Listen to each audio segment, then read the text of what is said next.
এমন কি মাহাত্ম্য আছে এই শিব মন্দিরে, যেখানে বাতের রোগীরা বাবার ভেষজ ওষুধ গ্রহণ করে সহজেই নিরাময় হয়ে যাচ্ছে, যেখানে মনস্কামনা পূর্ণার্থের জন্য দেবশ্রী রায়ের মতো সেলিব্রিটিরাও লুকিয়ে চুরিয়ে পৌঁছে যাচ্ছেন। জানলে হয়তো অবাক হবেন, প্রতি বছর প্রায় কয়েক হাজার মানুষ বাতের রোগ এবং অন্যান্য জটিল রোগ থেকে মুক্তি পাচ্ছে এই মন্দিরে এসে। তো বন্ধুরা, আজকে আপনাদের মিস্টার রাম চলে এসেছে পশ্চিম মেদিনীপুর জেলার গড়বেতা ব্লকে। তো হর হর মহাদেব বন্ধুরা, আমরা এখন রসকুণ্ডুর বসন্ত রায়ের মন্দিরে এসে গেছি।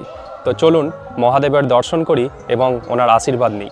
চন্দ্রকোনা রোড থেকে মাত্র 6 কিলোমিটার দূরে এবং গড়বেতা স্টেশন থেকে মাত্র 10 কিলোমিটার দূরে অবস্থিত এই পৌরাণিক মন্দিরটির অনেক কাহিনী এবং ইতিহাস আছে। আর আজকের এই ভিডিওতে সেই সব কাহিনী এবং ইতিহাস তুলে ধরবো আপনাদের সামনে।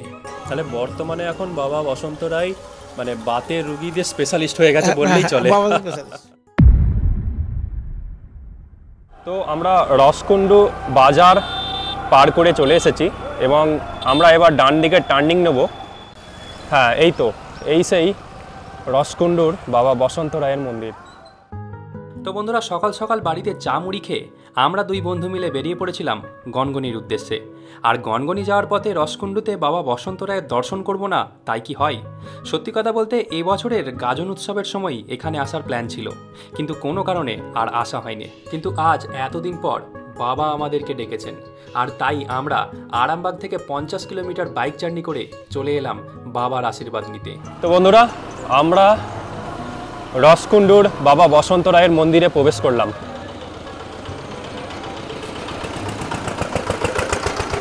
জয় বাবা, হর হর মহাদেব, জয় শিব শম্ভু।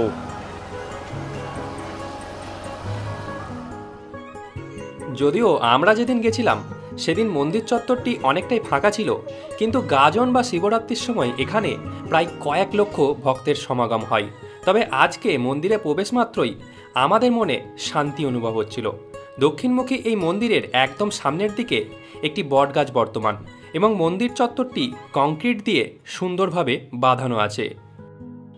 তো চলুন এবার আমরা মন্দিরের সামনের দিকে এগিয়ে যাই এবং বাবা বসন্ত রায়ের দর্শন করি। এই যে মন্দিরের চারপাশে যাদেরকে বসে থাকতে দেখছেন, এনারা বাবার কাছে এসেছেন তাদের বাতের রোগ থেকে মুক্তি পাওয়ার জন্য। শোনা যায় এই মন্দিরের পেছনের দিকে একটি পুকুর আছে, যেখানে স্নান করে কেউ যদি বাবার কাছে প্রার্থনা করেন তাহলে বাবা তাদের সমস্ত মনস্কামনা পূর্ণ করেন। আজ এই ভিডিওতে সেই পুকুরটাও আপনাদেরকে দেখাবো, কিন্তু তার আগে এই মন্দিরের সম্পাদক সমীর রঞ্জন মল্লিক মহাশয়ের কাছ থেকে মন্দিরের ইতিহাস এবং সমস্ত তথ্য জানব। মন্দিরের সম্পাদক, আমার নাম সমীর রঞ্জন বারিক। আমি মন্দিরের যতটুকু তথ্য জানি সেটি আপনাদের সামনে তুলে ধরলাম। হ্যাঁ, তবে এর আরও মহিমা যারা পুরনো লোক তারা তার কিছু জানে, আমাদের পক্ষে সবটা জানা সম্ভব হয়নি। হ্যাঁ, তবে এর মহিমায় মানুষ ছুটে আসে। মানে এটা তো বহু প্রাচীন, মানে এটার উৎপত্তি যেটা শোনা যায়, মানে যেটা শোনা গেছে পূর্বপুরুষের মুখ দিয়ে, যে কোনো গোয়ালার গরু দুধ দেয় না, তার গরুটাকে ফলো করে সে দেখলে একটা ঝোপের মধ্যে গরু দুধ দিচ্ছে। হ্যাঁ, এবার যখন মানুষ জানতে পারে ওইটাকে খুঁড়তে এসেছিলো, তখন এটা আস্তে আস্তে নিচের দিকে নেমে যায়, যার জন্য বাবার মাথায় একটা কোদালের দাগ আছে। হ্যাঁ, যার জন্য এর পূর্ব ইতিহাস এইটা বলে না যে মামো সে চন্দ্র কি বসন্ত রায় রাজা ছিল এখানে, তারই সময়কার ঘটনা। আচ্ছা, সব আনুমানিক, মানে এটার কোনো মানে ডিটেলসটা কেউ বলতে পারবে না। এইটা মেনলি বসন্ত রায়ের একটা মানুষের সেবা প্রতিষ্ঠান। এটা একটা, এই যে বাতের রুগীরা যেখানে আসে, ধরুন আমার এতগুলো বিল্ডিং সব বাতের রুগীদের জন্য। আচ্ছা, আবার আমরা এক সপ্তাহের জন্য ন্যূনতম টাকাই সেবা করি। হয়তো বসন্ত রায় কিছু ভর্তুকি এখান থেকে দেওয়া হয়, 900 টাকা লাগে। একটা রুগী 7 দিন থাকবে, তার মাসি আছে। আচ্ছা, তার ওষুধ আছে। এখানে কি মানে ওনাদের ব্যবস্থা আছে সব চিকিৎসার? চিকিৎসা বলতে বাবার ওষুধ, গাছরা বাবার ওষুধেই বাতের রোগটা সারা, দৈব ওষুধ এটা। আচ্ছা, এটা বসন্ত রায় দেয়া। এইটাই যে আপনি বাড়িতে নিজে মাখেন, যে অনেক জঙ্গল থেকে তুলে নিয়ে এসে আপনার কিন্তু সারবেন। এটাই তো বাবার মহিমা। এটাই মহিমা। ধরুন না, এই বাতের রুগীরা আপনার শুধু বেঙ্গল নয়, ভারতবর্ষের বিভিন্ন প্রান্ত থেকে আসে। আচ্ছা, হ্যাঁ, এবং এখানটায় ধর্ম বলে কিছু নেই, মুসলিমরাও ভর্তি হয়। তারাও বাবার পুজো দেয়। ধর্ম বর্ণ নির্বিশেষে সবাইকেই সেবা করা হয়। সেবাই করা হয়। শ্রাবণ মেলা একটা হয়, জল ঢালা প্রচুর ভক্ত আসে, সোমবারগুলোয় বিশেষ করে বিরাট ভিড় হয়। গাজনে আমার ধরুন না, গাজনটা তখন যতক্ষণ 18-20 ভক্ত হয়। গাজনটা খুব বড় গাজন হয়, মেলা হয়। শিবরাত্রিতেও মেলা হয়, এবং শিবরাত্রিতে আমাদের পঞ্চরাত্রি যেটা হয়, আমাদের এখানে ভোগ দর্শন হয়, ভোগ কীর্তন হয়, আর 4 দিন যাবি পালা কীর্তনও হয়। বড় বড় শিল্পীরা আসে। আর গাজনেই গাজনে সেরকম কিছু হয় না, ভক্তদের ঠেলাতেই সামালতে অস্থির। তো বন্ধুরা, আপনারা তো মন্দিরের সম্পাদক সমীর বাবুর কাছ থেকে সব কিছুই শুনলেন। এবার আপনাদেরকে দেখাই, যদি আপনারা বাবার পুজো দিতে চান তাহলে কোথায় পুজোর উপকরণগুলো কিনবেন। তো চলুন আমরা এবার কাউন্টারের দিকে এগিয়ে যাই।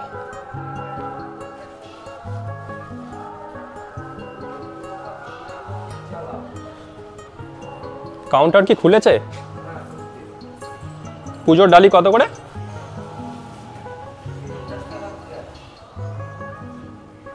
আচ্ছা, আর কেউ যদি দুপুরের প্রসাদ পেতে চায় তাহলে কি এখানে প্রসাদের কিছু? চলুন এবারে দুপুরের অন্নভোগের টিকিটটা কিভাবে এবং কোথায় কাটবেন দেখা যাক। কত করে? 40 টাকা করে। কটা থেকে শুরু হয়? 12:30 থেকে। ফোন নাম্বারটা একটু বলুন। 6294 27 33 73 6294 27 33 73। আপনার নামটা? বিকাশ। বন্ধুরা, আমরা এখন বাবা বসন্ত রায়ের আশ্রম থেকে বেরোচ্ছি। এই যে দেখুন সামনেই বাবা বসন্ত রায়ের মন্দিরটা।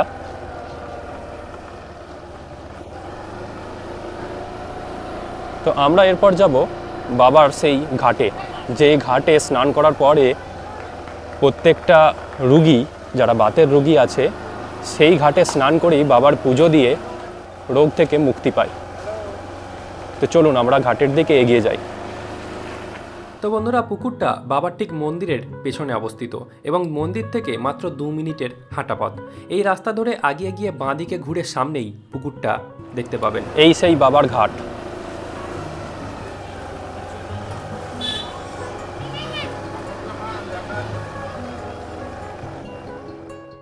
প্রায় 50 বিঘারও বেশি জায়গাতে অবস্থিত এই পুকুরটার এখানে একটা ঘাট বাঁধানো আছে। প্রতিদিন এই পুকুরের জল দিয়েই বাবাকে স্নান করানো হয়। সাধারণ মানুষের কাছে এই পুকুরের জল খুবই পবিত্র।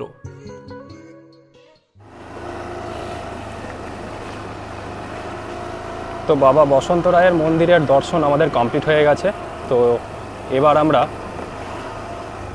বাবা বসন্ত রায়ের স্মরণ করে আমরা বেরিয়ে যাচ্ছি। উনি সবাইকে ভালো রাখুক এবং সমস্ত রোগী বাবার কাছে এসে নিরাময় হয়ে যাক, এই প্রার্থনা বাবার কাছেই করলাম। তো বন্ধুরা, আজকে আপনাদের ভিডিওটা কেমন লাগলো অবশ্যই আমাদেরকে কমেন্ট করে জানান। আর এই রকম আরও যদি ভিডিও দেখতে চান তাহলে আমাকে ফলো অথবা সাবস্ক্রাইব করতে পারেন। দেখা হচ্ছে আবার একটা নতুন ভিডিওতে। ততদিনকে ভালো থাকবেন, সুস্থ থাকবেন, মন প্রাণ খুলে বাঁচবেন।